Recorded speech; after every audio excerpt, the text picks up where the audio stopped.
wanted to focus our conversation this afternoon on what's next. What are the things that our college needs to do to prepare our students, prepare our industry, and prepare our farmers to have the best technologies available and the best production practices possible? What is your thinking about the future of how climate will have an impact? Well, for me, it's, I guess, two words. It's risk, certainly, but it's also opportunity.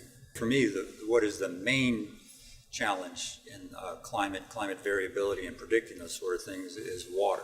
The persistence of drought, for example, or excess water. There was an article in the paper today about how there are so many cities, a few cities in North Carolina, who will be impacted by the rising sea level. Some of our most fertile and organic and most productive parts of the state. And part and parcel of that then is saltwater intrusion and how that ruins the soil. So yes, there are areas in Hyde County, for example, where loblolly pines can no longer grow because of the saltwater intrusion, and so that's going to affect crops. Dewey Scott, I think your operation, big tobacco growing operation, big sweet potato growing operation, you had to think differently.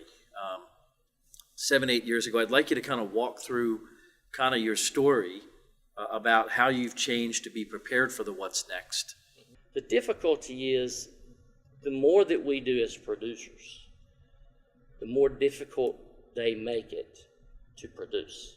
It's not that I'm not, pro food safety and traceability and all that. I am. But if we're going to operate in the next generation or the next 20 years, the work that's done at NC State, has got to be something that we can put into practice that allows us to continue to produce food at a reasonable cost. In a manageable way. And feed a number of people. Dewey presents a difficult challenge. Who's out there listening?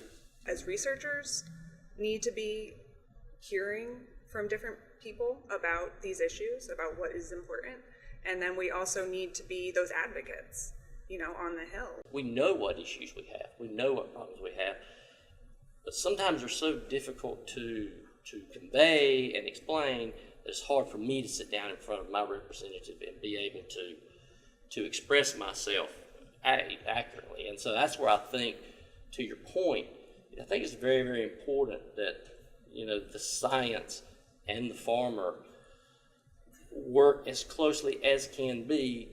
The other piece of that is really engaging the broader food industry.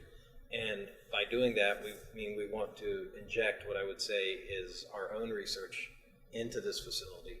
So take bench scale research as it relates to food processing, as it relates to plant processing, and the transformation to ingredients, and bring that to a point where we can bring it to commercial scale. I think what is next is to try to find a way to vision where the industry is going in the future and to move faster than the university has typically been known to move, so that we can meet the needs of that diverse industry. I think one thing that we can definitely contribute as the university is helping to take that pulse of where consumers sit and sort of examine the diversity of consumer wants and needs and things that people might reject in certain spheres. I'm going to answer my own question about what I thought I heard today. I heard interdisciplinary. I heard communication. I heard partnership development, novel partnership development. I heard adaptation to change. But the other thing that I didn't hear that I think we all meant to say was urgency. We've got a short time to make a huge difference in agriculture. And so I hope that as we strengthen our communication and our effectiveness working with federal and state legislators and the public, that we are effective with communication so that the sense of urgency can be realized.